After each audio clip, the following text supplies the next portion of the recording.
WBSLST physical science পরীক্ষার্থীদের জন্য suggestive question দ্বারা মক টেস্টের কোশ্চেন অ্যান্সার আলোচনা করা হচ্ছে, খুবই প্রয়োজনে লাগবে।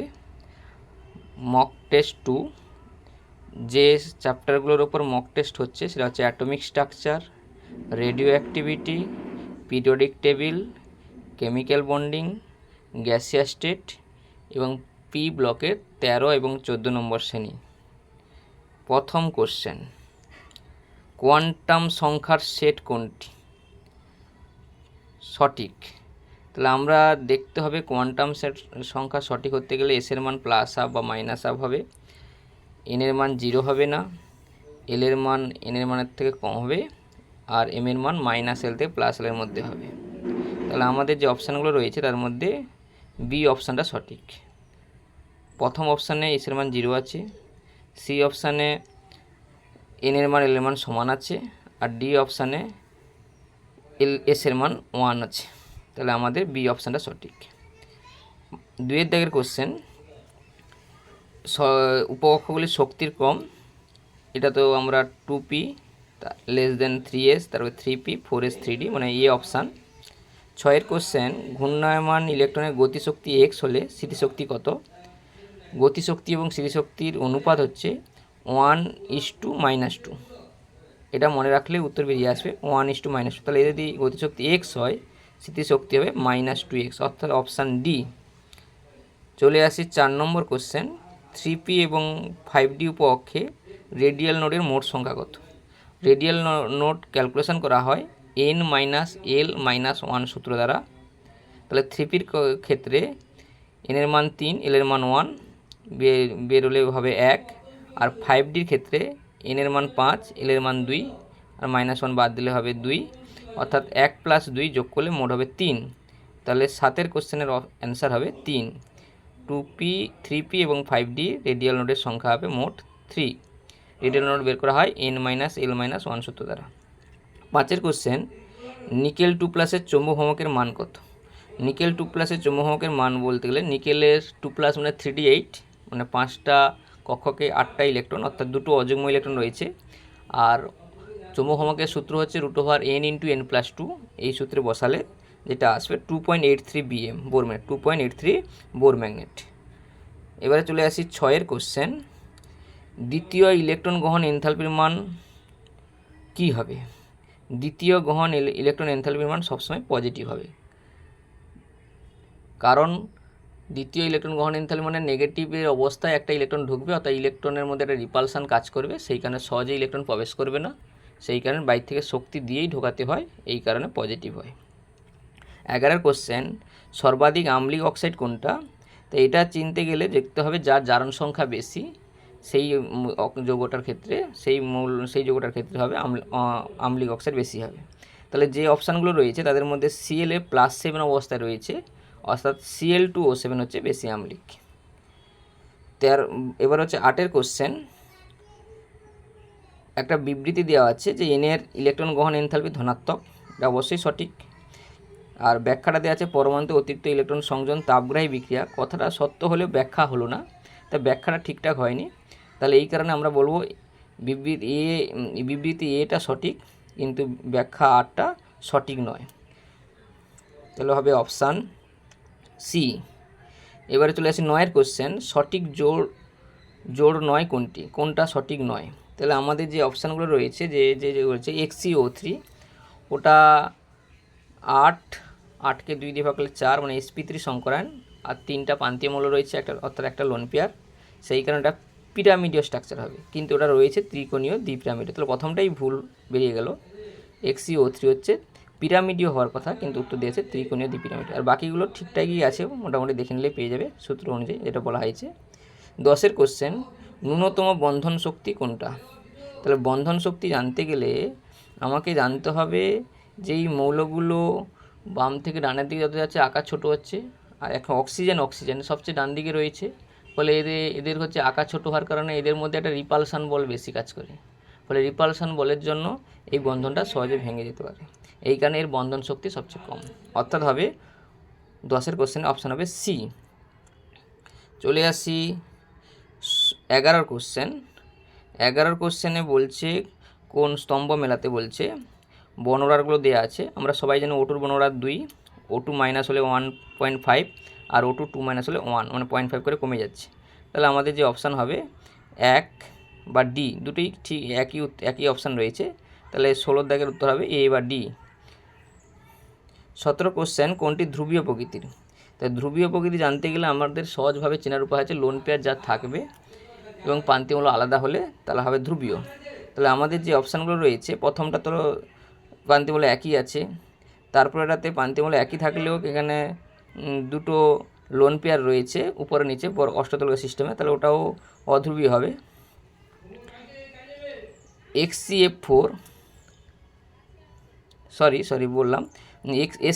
SF4 গঠন হবে সালফারের 6 আর ফ্লোরিনের 4, 6 4 10, 10-এর মধ্যে 10কে 2 দিয়ে ভাগ করলে 5 মানে sp3d, মানে ত্রিকোণীয় দ্বিপিরামিডীয় একটা লোন পেয়ার থাকবে, অর্থাৎ এটা হবে বিকৃত চতুস্তরের লোন পেয়ার থাকবে একটা, এই কারণে এটা কিন্তু ধ্রুবীয় হবে। তাহলে আবার বলছি, ধ্রুবীয় চেনার সহজ উপায় হচ্ছে লোন পেয়ার যার থাকবে সেটা ধ্রুবীয় হওয়ার সম্ভাবনা রয়েছে। SF4-এর একটা লোন পেয়ার রয়েছে, এই কারণে SF4 হচ্ছে একটা ধ্রুবীয় প্রকৃতির। 18 কোশ্চেন, বন্ধন কোণের সঠিক ক্রম।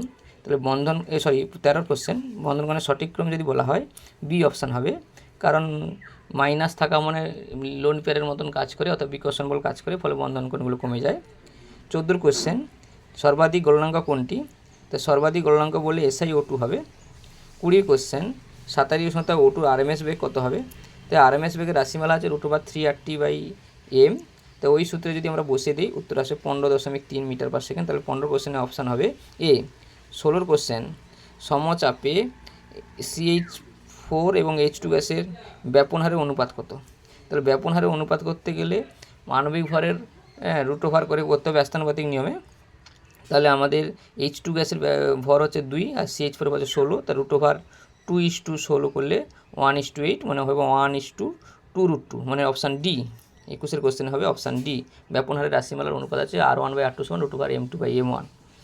চলে আসি 17 কোশ্চেন, যে TlI3 যৌগে TL এর জারণ স্তর কত? তা TL এর জারণ স্তর আমরা সবাই দেখতে পাচ্ছি +3 অবস্থায় রয়েছে, কারণ I-1 করে হয়, তাহলে TL +3। 18 কোশ্চেন, বোরাক্সে BOB বন্ধনের সংখ্যা কত? বোরাক্সের BOB বন্ধনের সংখ্যা মনে রাখবে 5টা BOB বন্ধন রয়েছে। কোনটি ডাইমার গঠন করে না? তা ডাইমার গঠন করতে 19 কোশ্চেনে ডাইমার গঠন করে না বললে আমাদের 13 নম্বর শ্রেণীর যে মৌলগুলো রয়েছে বেশ সবগুলোই অষ্টপূর্তি হয়নি, 6টা করে ইলেকট্রন, তারা কিন্তু ডাইমার গঠন করে, একমাত্র BeCl2 ওটা হচ্ছে ডাইমার গঠন করবে না। 20 কোশ্চেন, গ্রাফাইটে কার্বনের সংকরণ কোনটা? গ্রাফাইটে আমাদের কার্বনের সংকরণ বলেছিলাম sp2, কারণ একটা মুক্ত ইলেকট্রন থাকে, তাহলে sp2 3টা বন্ধন করে একটা মুক্ত ইলেকট্রন থাকে। 21 কোশ্চেন, কোনটি বোরাক্স বিট? বোরাক্স বিট মানে বোরাক্সকে উত্তপ্ত হলে যেটা পাওয়া যায় বোরাক্স বিট, সেটা হচ্ছে NaBO2 + B2O3, অর্থাৎ বি অপশান। 22 কোশ্চেন, অজীব বেঞ্জিনের রাসায়নিক সংকেত কি? অজীব বেঞ্জিনের রাসায়নিক সংকেত হচ্ছে B3N3H6 বা বোরাজিন, B3N3H6, আর অজীব গ্রাফাইট বললে BN। তাহলে অজীব বেঞ্জিন বলেছে, তাহলে হবে 35 এ। চলে আসি 23 কোশ্চেন, উচ্চচাপে ভ্যান্ডাল গ্যাসের সমীকরণ কী হবে? তা উচ্চচাপে ভ্যান্ডাল গ্যাসের উচ্চচাপ মানে আয়তন খুবই কম, তাহলে সেখানে আয়তনের ক্ষেত্রে যেটা হবে থাকবে, মানে তোমার A/v² টার্মটা থাকবে না। ভ্যান্ডাল গ্যাসের সমীকরণ P + A/v² × V - NV = nRT, তাহলে ওখানে A/v² থাকবে না, তাহলে হবে অপশান ডি, অর্থাৎ PV = RT + PV, ওটাই হবে সঠিক অ্যান্সার।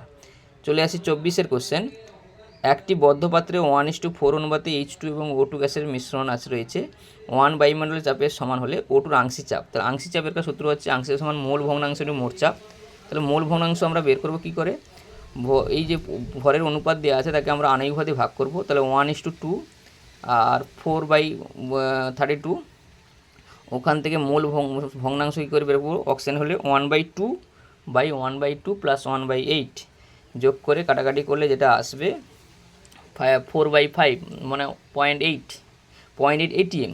এবার এটিএমের মান কিন্তু এটিএমের মান হচ্ছে 10⁵ Nm/m²। তাহলে এখানে একটা কমে গেলে যেটা আসবে 24 C, অর্থাৎ 8 × 10⁴ Nm/m², কারণ এখানে বায়ুমণ্ডলের চাপের মান হচ্ছে এটিএম, কিন্তু এটিএমে এখানে যে মানগুলো আছে হবে না। তাহলে এই 1 ATM এর সমান আমরা জানি 10⁵ নিউটন পার মিটার স্কোয়ার, তো ওটাই হবে সি অপশান। 25 কোশ্চেন, 27 ডিগ্রি উষ্ণতায় CO2 গড় গতিশক্তি ই হলে N2 গড় গতিশক্তি কত? আমরা বলেছি গড় গতিশক্তি গ্যাসের উপর ডিপেন্ড করে না, সব গ্যাসের গতিশক্তির মান সমান, তাহলে উত্তর হবে ই। 26 কোশ্চেন, ইউরেনিয়াম বিঘটন শ্রেণীটি চিহ্নিত হয় কোন শ্রেণী দ্বারা? ইউরেনিয়াম আমরা বলেছিলাম ইউরেনিয়াম হচ্ছে 4n+2, কারণ আণবিক ভরকে আমরা যদি ভাগ করি 4n+2 আসবে।